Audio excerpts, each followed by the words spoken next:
31편 일본의 움직임. 김종영은 바닥에 흩어진 서류들 사이에서 천천히 몸을 일으켰다. 밤새 그는 김종영과 조지 소로스 사이에 처절한 내전을 겪었다. 그리고 동이 틀 무렵 김종영 위 감정은 소로스의 무자비한 논리 앞에 처참하게 패배했다. 위선자, 이중잣대, 원칙이 없는 금융인, 그 낙인들은 그의 마지막 인간성마저 불태워버렸다. 그는 이제 완벽한 조지 소로스였다. 조국이라는 감정의 족쇄는 끊어졌다. 하지만 그는 곧바로 공격 명령을 내리지 않았다. 그의 냉철한 이성은 사냥감이 아무리 약해 보일지라도 그 사냥감을 도울 수 있는 외부 변수가 남아있다면 결코 움직이지 않았다. 그의 시선은 집무실 벽에 걸린 세계 지도로 향했다. 불타는 동남아시아, 그리고 그 옆에 위태롭게 서 있는 대한민국. 그는 텅 빈 눈으로 그 지도를 바라보며 마지막 퍼즐 조각을 맞추고 있었다. 대한민국 정부는 무능하다. 재벌들은 부패했다. 외환보 요구는 가짜다. 데이터는 완벽하게 죽음을 가리키고 있었다. 하지만 변수가 하나 남아있다. 그의 손가락이 대한민국 바로 오른쪽에 위치한 길게 늘어선 열도를 가리켰다. 일본, 이 거대한 전쟁터에서 유일하게 대한민국의 숨통을 태워줄 수 있는 나라. 경제적으로, 지리적으로 너무나도 밀접하게 얽혀있는 나라. 만약 대한민국이 무너진다면 그 충격파는 일본 경제에도 즉각적인 타격을 입힐 것이 분명했다. 일본의 은행들은 대한민국 재벌들에게 막대한 자금을 빌려준 상태였다. 그들이 부도나면 일본의 은행들도 함께 흔들린다. 합리적인 행위자라면 소로스의 뇌가 냉정하게 계산을 시작했다. 일본은 자신의 피해를 최소화하기 위해서라도 대한민국을 도와야 한다. 최소한의 방화벽은 쳐줘야 한다. 통화 교환, 스와프, 을메뜬, 긴급 자금을 지원하든. 그것이 바로 그가 코리아 멜트다운 작전을 최종 승인하기 전 확인해야 할 마지막 변수였다. 만약 일본이 지원에 나선다면 이 싸움은 퀀텀 펀드 대 대한민국이 아니라 퀀텀 펀드 대 일본은행, BOJ의 싸움이 될 수도 있었다. 그것은 1992년의 영란은행보다 훨씬 더 버거운 상대가 될 터였다. 그는 인터폰을 눌렀다. 목소리는 하룻밤 사이 완벽하게 감정이 거세되어 있었다. 스탠리, 지금 당장 일본 재무성과 일본 은행의 움직임을 전부 보고해. 그들이 한국 측과 접촉하고 있는지, 구제금융이나 통화 교환에 대한 논의가 있는지 아주 사소한 것이라도 빠뜨리지 마. 일본 말입. 스탠리는 의아해했지만 즉각 알겠습니다. 라고 답했다. 보스가 어젯밤의 이상한 행동 이후 드디어 냉철한 분석가로 돌아왔다고 생각했다. 몇 시간이 지났을까? 스탠리가 굳은 표정으로 서류를 들고 들어왔다. 보스, 이상합니다. 뭐가? 일본이 아무런 움직임도 보이지 않습니다. 종영의 눈이 가늘어졌다. 아무것도 공식적인 논평이나 물밑 접촉조차 없습니다. 오히려 그들은 방관하고 있습니다. 스탠리는 데이터를 화면에 띄웠다. 일본 은행들은 기아 사태 이후 대한민국 기업들에 대한 신규 대출을 전면 중단했습니다. 만기가 돌아오는 대출금도 가차없이 회수하고 있습니다. 이건 돕는 게 아니라 불난 지배 부채질을 하는 격입니다. 종영은 잠시 눈을 감았다. 이해할 수 없었다. 자신들의 은행이 피해를 입을 게 뻔한데 왜 저런 자살에 가까운 행동을 하는 거지? 아니, 자살이 아니다. 그 순간 소로스 위뇌가 번득였다. 그는 일본의 입장에서 다시 한번 냉정한 계산을 시작했다. 일본 경제는 지금 어떤가? 그의 기업, 아니 소로스 위 데이터가 답을 내놓았다. 잃어버린 10년. 그들 역시 부동산 거품 붕괴로 인해 10년 가까이 침체의 늪에 빠져 있었다.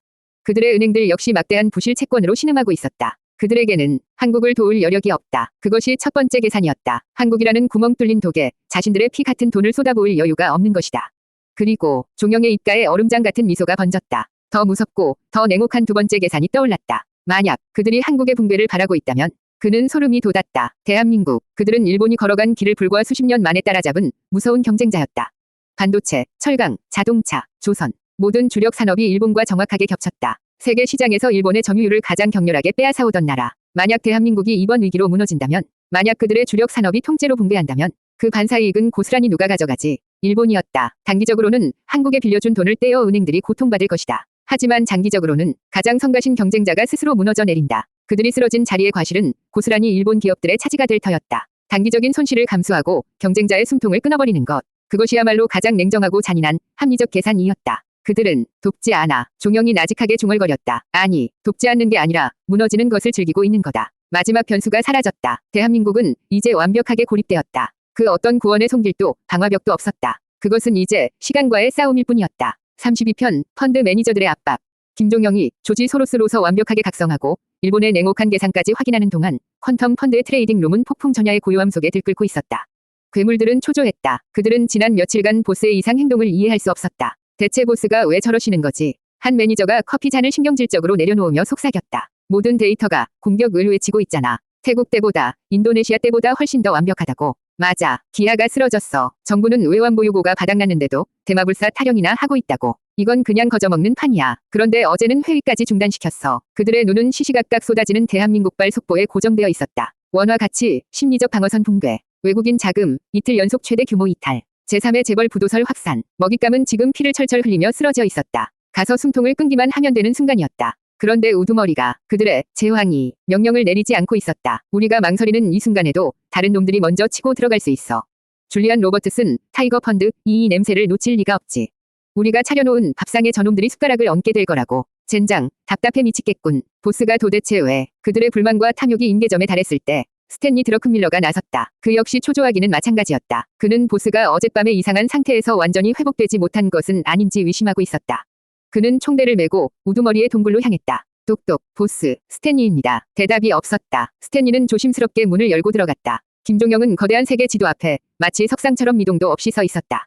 보스, 실례합니다만. 스탠리는 조심스럽게 입을 열었다. 팀원들이, 아니, 제가 묻고 싶습니다. 왜 망설이십니까? 김종영은 천천히 돌아섰다. 그의 눈을 마주한 스탠리는 순간 숨을 멈칫했다. 어젯밤의 그 고뇌와 혼란은 온데간데 없었다. 그의 눈은 그 어떤 감정도 담고 있지 않은 텅 빈 심연 그 자체였다. 1992년 영란은행을 무너뜨리기 직전보다 훨씬 더 냉혹하고 무서운 눈빛이었다. 망설인다고 종영이 나직하게 되물었다. 데이터는 완벽합니다. 기아가 무너졌고 정부는 무능하며 외환보 요구는 가짜입니다. 태국이나 인도네시아와는 비교도 안 되는 확실한 기회입니다. 스탠리는 용기를 내어 말을 이었다. 우리가 망설이는 지금 이 순간에도 시장은 기다려주지 않습니다. 다른 펀드들이 먼저 움직일 겁니다. 이 완벽한 먹잇감을 놓치실 겁니까? 그의 목소리에는 보스에 대한 걱정과 함께 기회를 놓칠지도 모른다는 초조함이 섞여 있었다. 어제 회의를 갑자기 중단하신 이유를 여쭤봐도 되겠습니까? 저희가 모르는 예상치 못한 변수라도 발견하신 겁니까? 그것이 스탠리가 할 수 있는 최선의 질문이었다. 보스가 조국에라는 감정 때문에 미쳐 날뛰었다는 것은 꿈에도 상상하지 못했다. 종영은 스탠리를 잠시 말없이 바라봤다. 그는 이 충성스러운 부하가 자신의 망설임을 위험 요소 분석으로 포장해주는 것을 알아챘다. 그리고 그는 그 포장에 완벽하게 부응하기로 했다. 그는 다시 지도 앞으로 걸어가 일본 열도를 손가락으로 가리켰다. 변수를 확인하고 있었다. 일본 말입니까? 스탠리의 눈이 커졌다. 그들이 한국을 돕기로 했습니까? 만약 그렇다면 이 모든 작전은 원점에서 재검토해야 했다. 종영은 고개를 저었다. 그의 입가에 스탠리가 본 적 없는 차가운 미소가 걸렸다. 아니, 그들은 돕지 않는다. 그 한마디에 스탠리는 모든 것을 이해했다. 보스는 망설인 것이 아니었다. 마지막 남은 변수, 유일한 위험 요소를 제거하기 위해 기다리고 있었던 것이다. 자네 말이 맞아, 스탠리. 종영이 코트를 집어들었다. 이건 확실한 기회지. 그리고 이제 그 기회를 막을 수 있는 건 아무것도 남아있지 않아. 그는 스탠리의 어깨를 툭 치고 집무실 문을 향해 걸어갔다. 그의 걸음에는 더 이상 김종영 미망설임이 없었다. 오직 시장의 제왕, 조지 소로스의 압도적인 무게만이 실려 있었다. 전원 소집해. 우두머리의 명령이 울려 퍼졌다. 지금부터 코리아 멜트다운 작전 최종 브리핑을 시작한다. 33편 대한민국의 마지막 오판. 퀀텀 펀드의 심장부 회의실은 거대한 사냥을 앞둔 포식자의 침묵으로 가득 찼다. 모든 분석은 끝났다. 김종영의 감정은 재가 되어 사라졌고 조지 소로스의 냉혹한 이성만이 남아 마지막 변수들을 점검했다. 일본은 방관을 넘어 경쟁자의 붕괴를 즐기고 있었다. 대한민국의 내부 시스템은 부채로 골마터져 있었다. 이제 남은 것은 오직 하나. 그들이 언제 어떤 방식으로 무너져 내리느냐의 문제였다. 김종영, 아니 이제는 완벽한 조지 소로스가 된 그는 자신의 집무실에서 대한민국의 뉴스 채널을 주시했다. 그가 기다리던 신호가 필요했다. 사냥감이 스스로 덫에 걸어 들어오는 그 결정적인 실수. 그리고 그 실수는 예상보다 훨씬 더 빠르고 오만하게 등장했다. 화면 가득 비장한 표정의 대한민국 재정경제원 장관이 나타났다. 기아 사태와 연일 폭락하는 원화 가치에 대한 정부의 공식 입장을 발표하는 순간이었다. 국민 여러분, 안심하십시오. 그 첫마디에 종영은 자신도 모르게 옅은 미소를 지었다. 저 말, 태국이 무너지기 직전에도 인도네시아가 붕괴하기 직전에도 그들의 관료들이 앵무새처럼 반복하던 말이었다. 정부는 현재의 원화 가치 하락이 국제 투기 자본의 근거 없는 공격에 의한 것이라 판단하고 있습니다. 대한민국의 펀더멘털, 즉 경제 기초 체력은 그 어느 때보다 튼튼합니다. 튼튼하다는 그 단어의 근거가 부채 비율 500%인가. 종영은 속으로 비웃었다. 따라서 장관이 주먹을 불끈 쥐며 목소리를 높였다. 정부는 우리의 튼튼한 외환보 요구를 바탕으로 환율 시장에 강력하게 개입할 것입니다. 원화의 안정은 대한민국의 자존심입니다. 우리는 투기 세력의 공격에 결코 굴복하지 않을 것이며 현재의 환율 수준을 결사적으로 방어할 것입니다. 그것이었다. 그것이 바로 종영이 기다리던 마지막 오판이었다. 스탠리, 종영이 인터폰을 눌렀다. 스탠리는 즉각 집무실로 들어왔다. 봤나? 네, 보스. 결사적으로 방어하겠다고 합니다. 스탠리의 목소리에는 이미 먹잇감의 어리석음을 조롱하는 기색이 역력했다. 멍청한 놈들. 종영이 중얼거렸다. 그들의 선택지는 두 가지였다. 하나는 냉혹한 현실을 인정하고 즉각 국제통화기금 IMF의 구제금융을 신청하며 시스템 개혁에 들어가는 것이었다. 뼈를 깎는 고통이 따르겠지만 그것이 유일한 생존법이었다. 다른 하나는 지금 저들이 선택한 길. 자신들의 금고가 텅 비었다는 사실을 숨긴 채 자존심이라는 허울을 지키기 위해 얼마 남지도 않은 진짜 달러를 쏟아부으며 전 세계를 상대로 무모한 싸움을 거는 것이었다. 그들은 지금 전 세계의 헤지펀드들을 향해 선전포고를 한 거네. 종영이 창밖을 바라보며 말했다. 그것도 총알이 거의 다 떨어진 빈 총을 들고서 말이지. 그들의 튼튼한 외환보 요구가 고작 100억 달러도 되지 않는 가짜라는 사실을 퀀텀 펀드의 괴물들은 이미 알고 있었다. 그런데 그들은 그 돈으로 태국과 인도네시아를 무너뜨리고 피맛을 본 전 세계의 상어떼를 막아내겠다고 선언한 것이다. 이것은 오판을 넘어 자살 행위였다. 보스, 스탠리가 흥분을 감추지 못하고 말했다. 그들이 스스로 무덤을 팠습니다. 이제 우리가 할 일은 아니, 아직 아니야. 종영은 스탠리의 말을 잘랐다. 저들이 말이 아니라 행동으로 증명하게 만들어야지. 그의 눈이 차갑게 빛났다. 1차 공격을 준비해. 태국대의 탐색전보다 10배는 더 큰 규모로. 10배 말입니까? 그래, 저들이 결사적으로 방어할 수밖에 없도록 방어선 자체를 뒤흔들어 버려. 저들이 가진 진짜 달러가 얼마나 빨리 타들어가는지 우리도 눈으로 직접 확인해 봐야겠다. 종영은 다시 모니터를 바라봤다. 비장한 표정으로 연설을 마친 장관의 얼굴 위로 정부 환율 안정위에 무제한 개입 천명이라는 자막이 떠 있었다. 무제한이라고. 종영은 코웃음을 쳤다. 좋다. 너희가 가진 그 유한 한 달러가 얼마나 버틸 수 있는지 지금부터 게임을 시작해보지. 대한민국의 마지막 오판은 그렇게 스스로의 명을 재촉하는 방아쇠가 되었다. 34편 무너지는 방어선. 1차 공격 개시. 스탠리 드러큰밀러의 외침과 동시에 뉴욕, 런던, 홍콩의 외환 시장에서 대한민국 원화를 향한 거대한 매도 주문이 폭포수처럼 쏟아지기 시작했다. 그것은 더 이상 탐색전이라고 부를 수 없는 방어선 자체를 무너뜨리기 위한 명백한 공격이었다. 퀀텀 펀드가 신호탄을 쏘아 올리자 피 냄새를 맡고 기다리던 전 세계의 다른 헤지펀드들도 일제히 가담했다. 코리아 멜트다운 작전의 첫 번째 단계가 시작된 것이다. 원화, 매도, 매도, 매도. 트레이딩 룸은 순식간에 전쟁터로 변했다. 모니터 속에서 원화 환율 그래프가 격렬하게 요동쳤다. 어제까지 정부가 자존심이라며 지키려 했던 심리적 방어선 1달러당 900원 선이 순식간에 위협받았다. 반응이 옵니다. 한 트레이더가 외쳤다. 한국은행 시장 개입 확인. 우리가 던진 물량을 전량 매수하고 있습니다. 모니터에 거대한 매수 주문이 연속적으로 체결되는 것이 보였다. 대한민국 정부는 그들의 마지막 오판을 행동으로 증명하고 있었다. 결사적으로 방어하겠다는 그 약속을 지키기 위해 그들의 금고에 남아있던 마지막 진짜 달러를 시장에 쏟아붓기 시작한 것이다. 김종영은 자신의 집무실에서 그 광경을 무표정하게 지켜봤다. 마치 거대한 수족관의 유리벽을 사이에 두고 두 마리의 거대 상어가 서로의 살점을 물어뜯는 것을 관전하는 듯했다. 한쪽은 퀀텀 펀드를 위시한 전 세계의 투기 자본, 다른 한쪽은 대한민국의 중앙은행. 그들은 종영이 나직하게 중얼거렸다. 우리의 총알을 자신들의 피로 막아내고 있군. 투기 자본이 원화를 파는 것은 공격이지만 그들은 실제로 돈을 잃는 것이 아니었다. 그들은 나중에 원화가 폭락했을 때 싼값에 다시 사들여 갚으면 그만이었다. 하지만 한국은행이 원화를 사는 것은 방어였지만 그들은 실시간으로 달러라는 실탄을 소진하고 있었다. 이 싸움은 시작부터 승패가 정해져 있었다. 오래 버티는 쪽이 이기는 것이 아니라 실탄이 많은 쪽이 이기는 게임이었다. 보스, 공격이 시작된 지 불과 몇 시간이 지나지 않아 스탠리가 경악이 섞인 보고를 올렸다. 한국은행 벌써 20억 달러 이상 소진한 것으로 추정됩니다. 20억. 회의실의 다른 매니저들도 놀랐다. 그들이 가진 진짜 달러가 100억 달러도 채 되지 않는다는 것을 감안하면 그것은 불과 몇 시간 만에 가용 실탄의 5분의 1을 태워버린 것이나 마찬가지였다. 저항이 예상보다 더 격렬합니다. 정말로 결사적입니다. 좋아. 종영의 입가에 차가운 미소가 걸렸다. 격렬할수록 좋지. 금고가 더 빨리 필 테니까. 공격을 멈추지 마. 그들이 가진 마지막 1달러를 꺼낼 때까지 압박해. 전쟁은 하루, 이틀, 사흘간 계속되었다. 퀀텀 펀드는 파도를 일으켰고 다른 헤지펀드들이 그 파도를 쓰나미로 만들었다. 매일같이 수십억 달러 규모의 원화가 시장에 쏟아졌다. 한국은행은 비명을 지르며 그 물량을 받아냈다. 그들의 달러는 문자 그대로 말라가고 있었다. 그리고 나흘째 되던 날 아침. 결정적인 순간이 찾아왔다. 보스, 이상합니다. 스탠리가 다급하게 외쳤다. 우리가 평소와 같은 규모로 매도 물량을 쏟아냈는데 방어막이 뚫렸습니다. 모니터 속 환율 그래프 900원 선을 아슬아슬하게 지키던 그 방어선이 맥없이 무너져 내렸다. 910원, 920원, 930원. 한국은행의 매수세가 마치 수도꼭지를 잠근 것처럼 갑자기 사라져 버린 것이다. 그들, 한 트레이더가 떨리는 목소리로 말했다. 실탄이 다 떨어진 것 같습니다. 그 순간 퀀텀 펀드의 모든 괴물들이 숨을 죽였다. 무너지는 방어선. 그것은 대한민국 정부의 항복 선언이자 그들의 금고가 완전히 바닥났음을 알리는 조종이었다. 드디어 스탠리가 안도의 한숨을 내쉬었다. 달러가 말라붙었습니다. 김종영은 천천히 일어섰다. 그의 눈은 이제는 저항조차 하지 못하고 수직으로 추락하는 원화 환율 그래프에 고정되어 있었다. 마지막 오판은 최후의 발악으로 끝났고 그 발악은 그들의 금고를 완전히 비워버렸다. 스탠리, 네, 보스. 이제 아무도 우릴 막을 수 없어. 종영이 선언했다. 이 단계 개시. 우리가 준비한 모든 포지션을 동원해. 지금부터는 저 추락하는 칼날에 우리의 무게를 더한다. 방어선이 무너진 지금. 이제부터는 그 시체 위에서 벌이는 본격적인 수익 실현의 시간이었다. 35편 괴물의 승리.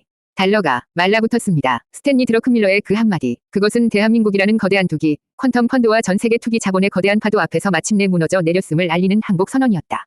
한국은행이 결사적으로 방어하겠다며 쏟아부은 그들의 마지막 실탄, 그 100억 달러도 되지 않던 진짜 외환보유고는 불과 나흘 만에 시장에서 증발해버렸다.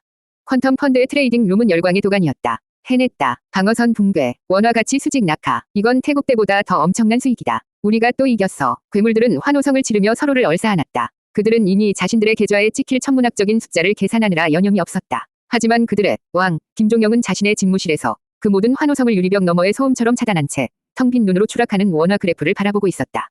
끝났다. 김종영의 자아가 그 잿더미 속에서 마지막 목소리를 냈다. 방어선은 무너졌어. 그들의 금고는 비었어. 우리가 이겼다고. 이제 됐잖아. 그의 영혼은 이 처참한 승리 앞에서 기쁨이 아닌 지독한 피로감과 죄책감에 휩싸여 있었다. 그는 스탠리를 불러 이 미친 게임을 끝내라고, 수익을 확정하고 포지션을 청산하라고 명령하려 했다. 조국을 벼랑 끝까지 몰아붙인 것만으로도 이미 지옥에 갈 죄를 지었다. 여기서 더 밀어버릴 수는 없었다. 그것은 김종영으로서의 마지막 남은 인간으로서의 최소한의 자비이자 도리였다. 그래, 그만하자. 이 정도면 됐어. 놈들도 정신을 차리겠지. 그가 인터폰을 향해 손을 뻗으려던 바로 그 순간이었다. 멍청한 놈. 그의 머릿속을 지배하던 조지 소로스 위 자아가 나직하고도 격렬 어린 목소리로 속삭였다. 김종영 위 자아는 그 목소리에 화들짝 놀라 마치 유령이라도 본 듯 몸을 떨었다. 뭐라고? 사냥감이 다리를 절뚝거리며 피를 흘리고 있다. 소로스 위 자아는 김종영의 나약한 자비를 비웃었다. 그런데 지금 사냥감의 숨통을 끊지 않고 돌아서겠다고? 이 시장에서 그것보다 더 어리석은 짓이 있는 줄 아나? 이건 사냥이 아니야. 이건 학살이라고. 이미 끝났어. 우리가 이겼단 말이야. 김종영이 절규했다. 끝나. 소로스 위 목소리는 얼음장처럼 차가웠다. 아니, 이제 시작이다. 저들은 항복을 선언하지 않았어. 그저 네가 쏜 총에 맞아 총알이 떨어졌을 뿐이다. 저 오만한 정부 관료들의 얼굴을 잊었나? 저들은 지금도 우리는 튼튼하다는 거짓말을 되뇌고 있을 거다. 소로스 위 논리는 무자비했다. 저런 썩은 환부는 뿌리까지 완벽하게 도려내야 한다. 지금 네가 어설픈 동정을 베풀면 저들은 잠시 숨을 고른 뒤 똑같은 짓을 반복할 거다. 시장의 원칙은 자비가 아니다. 청산이다. 완벽한 파괴를 통해 다시는 일어설 수 없도록 혹은 완전히 새로운 존재로 다시 태어나도록 만드는 것. 그것이 시장의 진정한 역할이다. 김종영 위 자아는 반박할 말을 찾지 못했다. 그의 머릿속에 기아를 살리겠다며 은행들을 쥐어짰던 정부의 오만한 얼굴이 스쳐 지나갔다.